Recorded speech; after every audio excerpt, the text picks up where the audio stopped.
This channel does not promote any violent, harmful, or illegal activities. All content provided by this channel is meant for an educational purpose only. আর আজ শুরুতেই যে খবরের দিকে আমাদের নজর রাখতেই হচ্ছে, এবার নিম্নমানের স্যালাইনের বলি প্রসূতি। মেদিনীপুর মেডিকেলে প্রসূতি মৃত্যু ঘিরে তুলকালাম পরিস্থিতি। যে খবরে TV9 বাংলা সকাল থেকে আপনাদের বিভিন্ন আপডেট দিচ্ছে।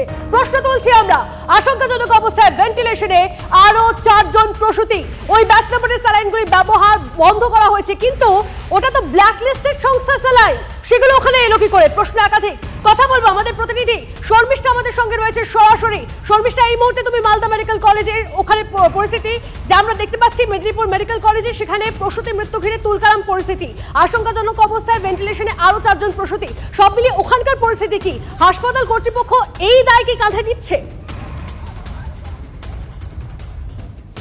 এই মুহূর্তে হাসপাতাল কর্তৃপক্ষ একটা বড় বৈঠক করতে ব্যস্ত, কিন্তু যারা তাদের পরিবারের সদস্যকে হারিয়েছেন, আরো 4 জন এই মুহূর্তে গুরুতর আহত অবস্থায়, গুরুতর আশঙ্কাজনক অবস্থায় ভেন্টিলেশনে চিকিৎসাধীন। কিন্তু যারা ইতিমধ্যে তাদের বাড়ির মেয়েকে হারিয়েছেন, তাদের বক্তব্যটা অবশ্যই তুলে ধরতে হবে, কারণ কি কারণে মৃত্যুর ঘটনা সকাল থেকে আমরা দেখিয়েছি কিভাবে ছত্রাক জমে রয়েছে। তার উপর তো একের পর এক তথ্য পাওয়া যাচ্ছে যে যে ব্যাচকে নিষেধাজ্ঞা জারি করা হয়েছে, যে ব্যাচে প্রোডাক্ট ইউজ করা যাবে না, সেই ব্যাচে স্যালাইন ইউজ করা হয়েছে। আপনাদের মেয়েকে আপনারা হারিয়েছেন, বৌমাকে হারিয়েছেন, হাসপাতাল কর্তৃপক্ষ কি বলছে আপনাদেরকে? এখনো কিছু বলছে না। আমরা যে বলছি যে মানে ডাক্তারবাবু সিজার করেছেন, ওই ডাক্তারবাবুর সঙ্গে আমরা কথা বলতে চাই। ডাক্তারবাবু কথা বলেছেন আপনাদের সঙ্গে? কোনো কথা বলেনি ডাক্তারবাবু, এখনো দেখা দেয়নি। আমরা আপনারা কখন বুঝতে পারলেন যে আপনাদের বাড়ির বৌমার অবস্থা খারাপ? ওখানে ডাক্তারকে তো গুরুত্ব লাইনি, ডাক্তারবাবু কোনো গুরুত্বই লাইনি। আমাদের শুধু পেশেন্ট না, আর বাকি আরো যে 7 জনের সিজার হয়েছে তাদেরও অবস্থা খারাপ। বাকি সবার পেচ্ছাপ বন্ধ হয়ে গেছে, 7 জনের মারা গেছে, আর ওই যে আর 5 জন যে বাকি রয়েছে তাদেরও সিরিয়াস অবস্থা। সিজারের পরই স্যালাইন দেওয়া হয়েছে, যেটা দেওয়া হয় আরএল স্যালাইন দেওয়া হলো সিজারের পরই। তারপরে কি তার শারীরিক অবস্থা কোনো রকম অবনতি হতে থাকে বা কোনো রকম কিছু বুঝতে পারেন? ডাক্তারবাবু একটাই কথা বলেছিলেন যে স্যালাইনে আমাদের গন্ডগোল হয়েছে, ওই জন্যই এরকম অবস্থা হয়েছে। সেটা ডাক্তারবাবু বলেছিলেন প্রথমে? ডাক্তারবাবু বলেছিলেন। এটা কখন বলেছিলেন? এটা মানে যখন রোগীর আস্তে আস্তে অবস্থা মানে খারাপের দিকে এসে তখন বলেছিলেন। তখন বলেছিলেন? তখন আপনারা প্রশ্ন করেননি যে স্যালাইনের জন্য যদি এরকম হয় তাহলে সেই স্যালাইন দিলেন কেন সঙ্গে সঙ্গে? কেন প্রশ্ন করা হয়েছে? বাইরে থেকে স্যালাইন আছে, সবাইকেই দেয়া হয়, সবাইকে দেওয়া হয়। যে কজনে সিজার হয়েছে মানে সব দেয়া হয়ে গেছে, এটা ভুলে দেয়া হয়ে গেছে। একটা ভুলের জন্য আপনার বাড়ি বৌমা চলে যাবে? কিসের জন্য ভুল হবে সেটা? কি কারণে ভুল হবে আমরা ওটা জানতে চাই, কিসের জন্য ভুল হবে? 3 দিন যে পেছাবটা হয়নি, তাহলে সেগুলো ডাক্তারবাবুকে বলতে হবে যে আমরা পারবো না, তোমরা অন্য কোথাও ট্রান্সফার করো। তাহলে আমরা তো আমাদের দেখতাম ছাত্রমহলে আমরা গরিব হতে পারি, আমরা তো কিছু সাহায্য। আমরা কতদিন ধরে আপনাদের বাড়ির বৌমার অবস্থা খারাপ? কতদিন ধরে তার প্রস্রাব বন্ধ ছিল? 3 দিন হয়েছে। আবার সিজার হয়েছে রাতটা 3 দিন। ডাক্তারকে বলা আছে, ডাক্তার বলছে ওষুধ খেলে ঠিক হয়ে যাবে, ওষুধ খেলে ঠিক হয়ে যাবে বলে রেখে, তারপরে যখনই যাচ্ছে তখনই ডাক্তার খেতে দিচ্ছে, বলে তোমাদের এলাউ নাই। হ্যাঁ হচ্ছে যত অক্সিজেন দিচ্ছে বা ডাক্তারকে বলছে অসুবিধা হচ্ছে বউ মানুষটার, বলছে অমনি হবে, এখন দাঁড়াও, এখন দুর্বল। তো নার্সিং স্টাফ যারা ছিলেন, যারা প্রত্যেকটা মুহূর্তে নজরদারিতে রাখেন যে সিজার হয়েছে, সে যথেষ্ট অসুস্থ এবং তাকে স্যালাইন দেওয়ার পর থেকে পরিস্থিতি আরো খারাপ হচ্ছে, তখন মানে আমাদের এইটাই কথা যে তারা বললো না কেন যে আমরা পারবো না, অন্য জায়গায় ট্রান্সফার করে দিল না কেন? আমরা তো আরো তো চেষ্টা করতাম। ওরা পারবে না, ওরা রাখবে কিসের জন্য রাখবে? এই মুহূর্তে আপনাদের দাবি কি? কারণ ইতিমধ্যে রাজ্যের তরফ থেকে মেডিকেল আমাদের দাবি যে ডাক্তার সিজার করেছিল সে আসুক আমাদের সামনে আসুক, তাকে আমরা প্রশ্ন করব। আর আপনারা কি চান? আর কি চাইছেন? ওইটাই আমরা চাই।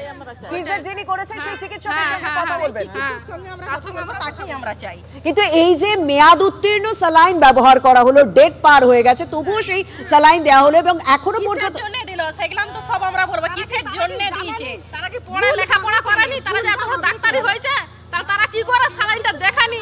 কি ডেট ফেল না কি? ডেটটা না দেখে দিল কি করে? ডেটটা না দেখে বড় কথা বলবেন ডাক্তাররাকে, তবে মানুষ হবে, নালে হবে না। আমরা তারা স্যালাইনটা দিল কিভাবে?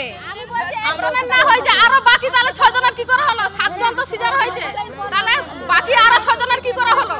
একদম মেদিনীপুর মেডিকেল কলেজে যারা রয়েছেন এবং যারা তাদের বৌমাকে হারিয়েছেন তারা তো প্রশ্ন করছে যে একজনের ক্ষেত্রে মানে ভুল তো বারবার হতে পারে না, ভুল একজনের ক্ষেত্রে যদি হয়ে থাকে আরো 4 জন তো এই মুহূর্তে হাসপাতালে চিকিৎসাধীন রয়েছে, মানে তাদের ক্ষেত্রেও কি করে ভুল হলো?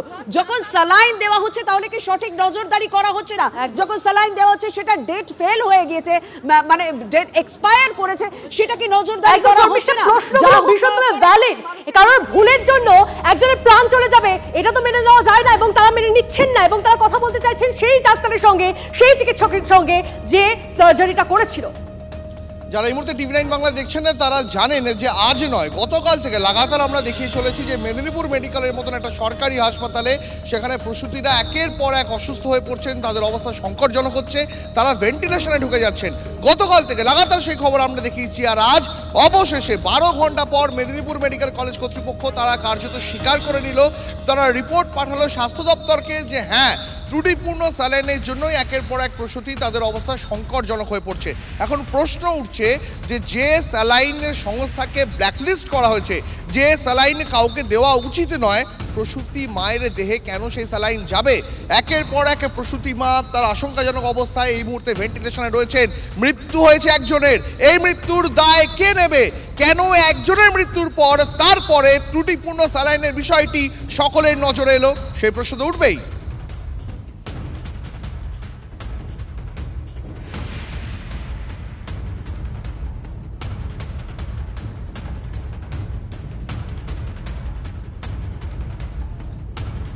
এই মুহূর্তে আমার সহকর্মী সৌরভ দত্ত রয়েছেন, আমি আরো একবার সৌরভের কাছে জানতে চাইবো, সৌরভ স্যালাইনটা যে ত্রুটিপূর্ণ নিম্নমানের তার জন্য একজনের মৃত্যু হওয়া পর্যন্ত অপেক্ষা করতে হলো কেন?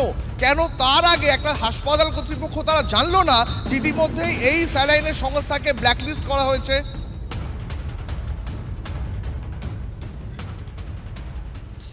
দীপ, দেখো এই পুরো ঘটনায় একাধিক প্রশ্ন রয়েছে, যে কারণে স্বাস্থ্য ভবনের দিকে এখন অভিযোগের আঙুল উঠছে।